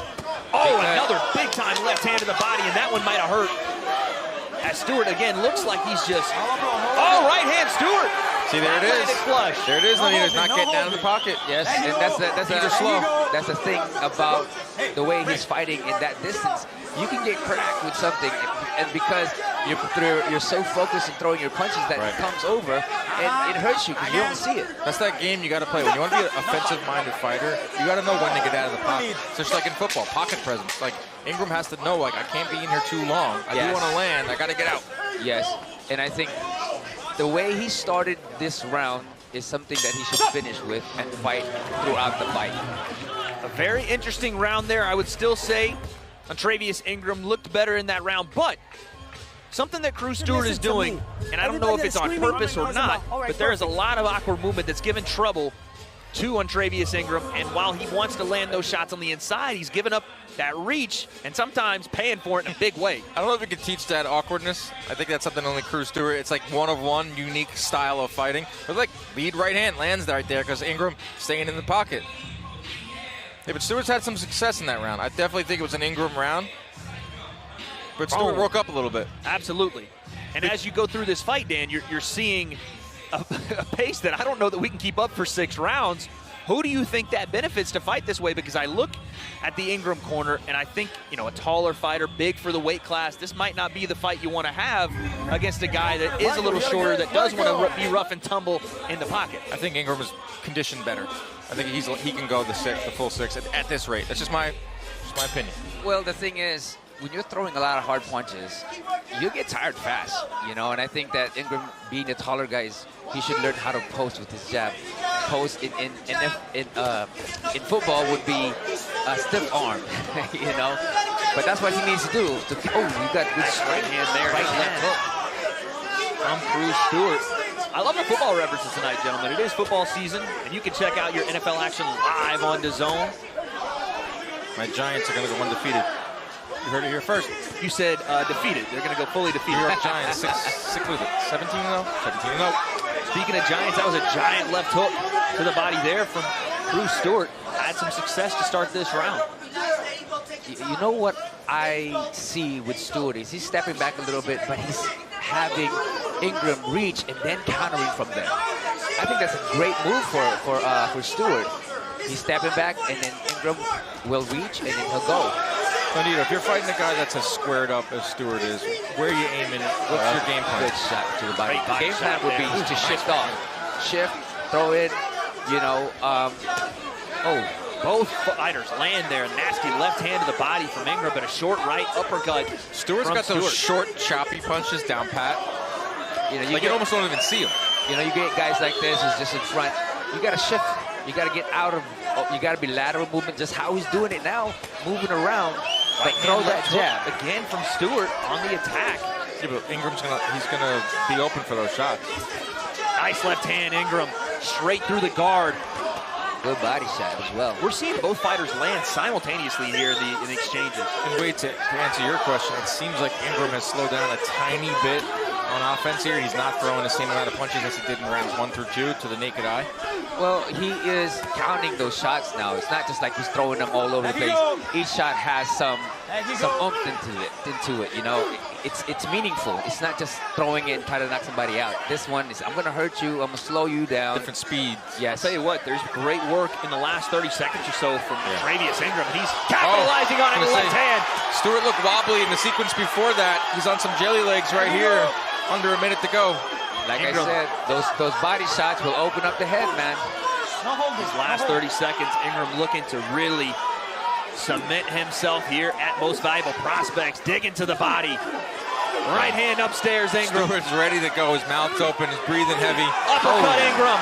Beautiful uppercut. Left hand. Stewart hands by his waist. Mouth open, wide, taking deep breaths. Could this be the moment for Travius Ingram? I think he's going to survive, fellas. That's a nice right of his own. Another right hand from Stewart. From Stewart. Don't count this guy out. Another right hand left hook to the body. Back and forth we go. What a round, gentlemen. They both acknowledge each other, too, as they go to their corners. Sick individual. Sick sport. Hey, so far, hey, this is going to be fight of the night for me at this moment. Put it quick in the set. Right here. Move up. Hey, what's going on? Talk to me. What's going on? You're making this shit harder than you're supposed to. And look at these shots here from Cruz Stewart. Again, unconventional, but landing nonetheless, and landing flush here. Great round. We got to fight, gentlemen. Just when I thought Stewart was going to be done, with about 40 seconds to go, he finds a home for those short right, those choppy short hooks that, you know, as long as Ingram's going to stand there, Stewart's going to land them. Yes. Take. I mean, being the taller guy, you know, you give the other guy, the shorter guy, an opportunity to hit. Come on, baby. Let's work, baby. If you're not following us on socials at MVP, our social team does a phenomenal job. They interviewed Cruz Stewart after the weigh-in, and he was going to eat. And they said, "What do you eat after a weigh-in?" He goes, "Ribs. Human ribs." Ribs. It's a cold line right there. And the thing you heard there in the corner right before we went to highlights was Travius Ingram's corner saying, what are we doing? Yeah. We're making this way harder than it needs to be. And I think that's been our sentiment this entire time, is that sometimes the allure of the dogfight gets to you, Nonito, and that's what we're seeing here. Yes. But in that interview, I think Ingram is the one that's eating ribs right now. He's just getting those rib shots. And right now, Ingram getting to the punch first. And Cruz trying to counter, just not getting there. This is what he got to do. He's right there bouncing around. The ball's at his feet, at range. With Ingram, right there. That's the range. That's what his corner is saying. Keep that range. And I figured we would slow down the volume at a certain point in this fight. It looks like we've hit that point where both gentlemen being a little bit more patient here in this fourth round after a, excuse my language, hellacious third round there. You use that word. Oh, right hand from Stewart. Dude, Ingram's head just snapped back. He takes the shot and keeps moving forward. And Ingram now on the offense landing a big shot. And we're back on the brawl, Yeah, ladies and gentlemen. He got hit. Watch, Ingram just got hit, right? With the hardest punch of the fight so far, and now he's going inside. Another right hand from Stewart on the counter. He could be goaded into a brawl. I think we're going to see that in our main event, too. John Bauza is a fighter that can be goaded into brawls as well.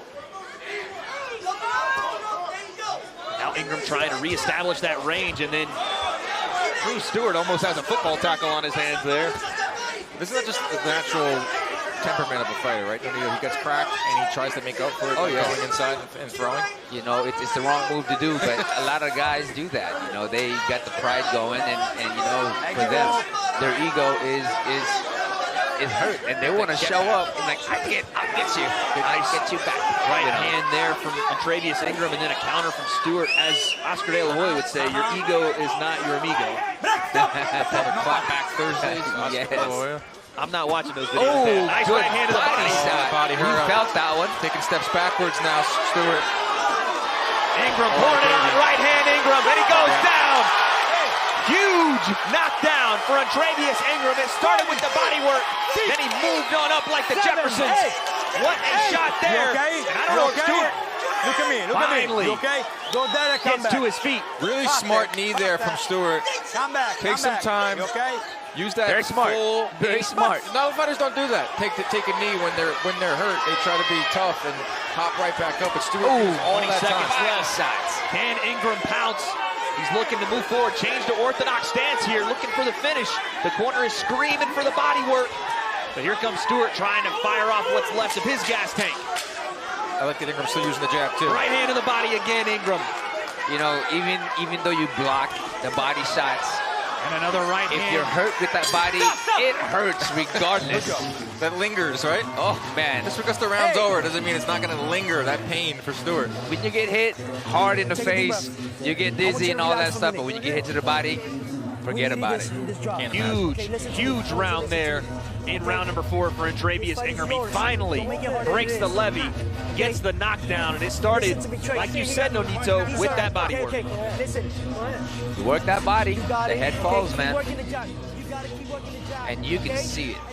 Yeah, that's just a textbook there from Ingram, where we see that patented power that we've seen in the past here in the MVP ring. Finally got Stewart to slow down. Very tough, Stewart, but it started with the body, and I thought it was a very smart knee to take the full 10 seconds, or 8 seconds, I should say, get up, move around. We'll see if it's going to linger here in the later rounds.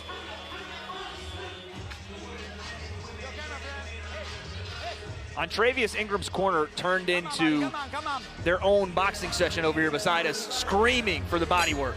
Yes. Well, that's displaying what it, stopped them. demonstrating it, and it does pay off in that 4th round. Let's see if he can keep it up here in round number 5. Does look very fresh to start the round as on Travius Ingram. Every time Ingram goes to the body, he's had success, and he's visibly hurt Stewart. And that's what he should do, because body shots don't disappear. There it is.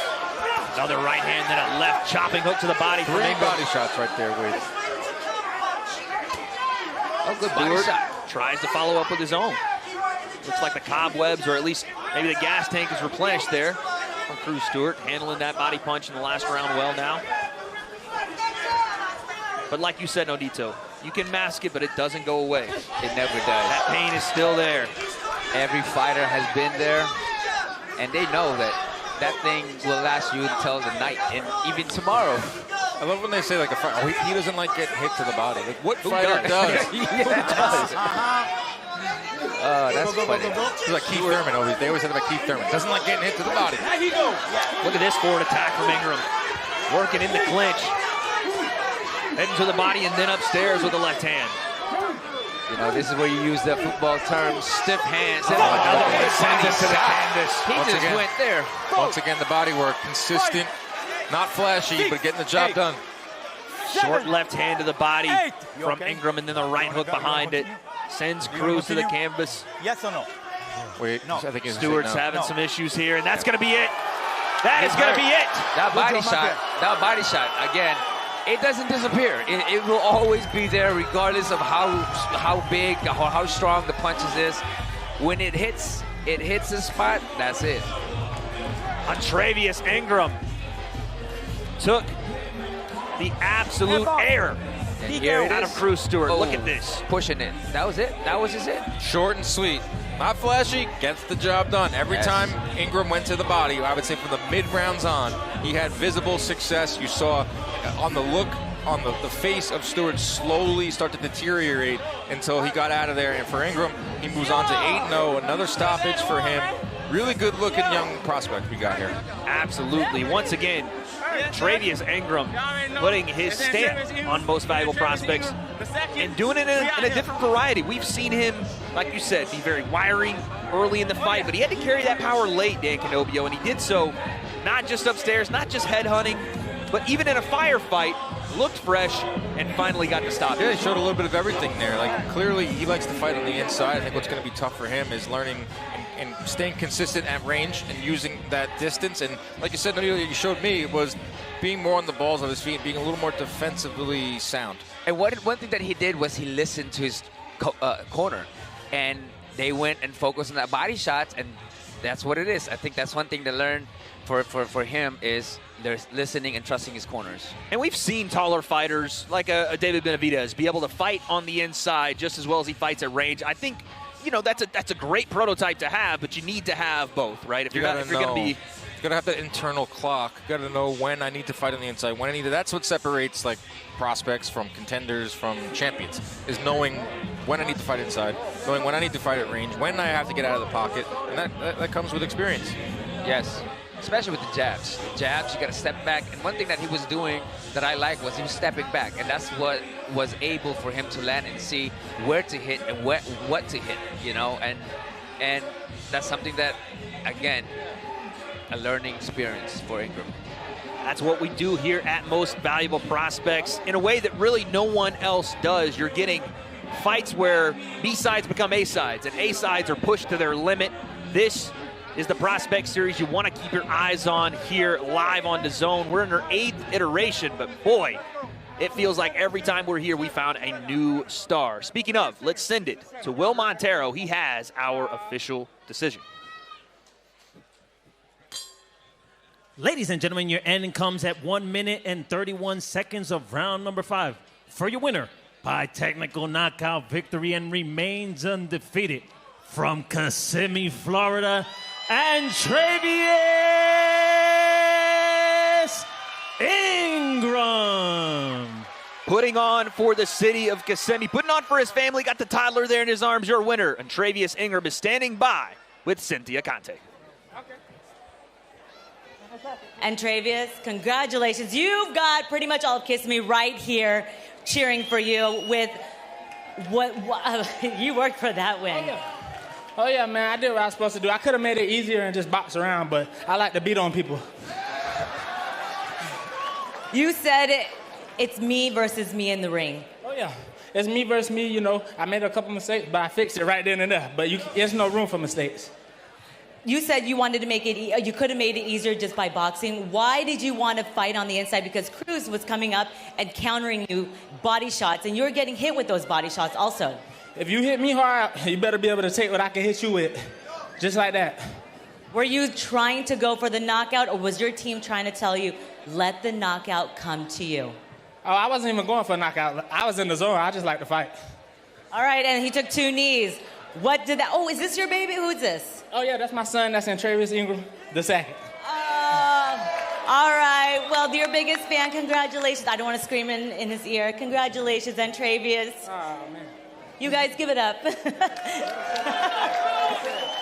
There it is. On Travius, senior and junior, having a good time tonight at home in Orlando, Florida. I mean, listen, he said it best. If you hit on Travius Ingram hard, you better be prepared to answer the call, because he's coming back even harder. And he also said something that we saw is like, I could have boxed, I could have been on the balls of my feet maybe and you know, threw jabs, but I like to fight, I like to brawl. It's in his He blood. He said, I like to beat on people. I like that. Well, listen, we've had a great night so far, our prelim card. Quick thoughts, gentlemen. Who had our performance of the prelims? I'm very interested. Dan Canobio, what do you think? I mean, they were all great performances. Harley Medeiros I should say, with the big knockout. Nat Dove showed her skill in there. Bree Howling was dominant. But I'm going to go with Travius Ingram because he got a stoppage. Stoppages matter. Stoppages do matter. We have so much more to come, including your main event on our main card. It is Kevin Haler-Brown versus John Bauza, a 10-round matchup in the super lightweight division for the WBA Continental Americas title. You do not want to miss that.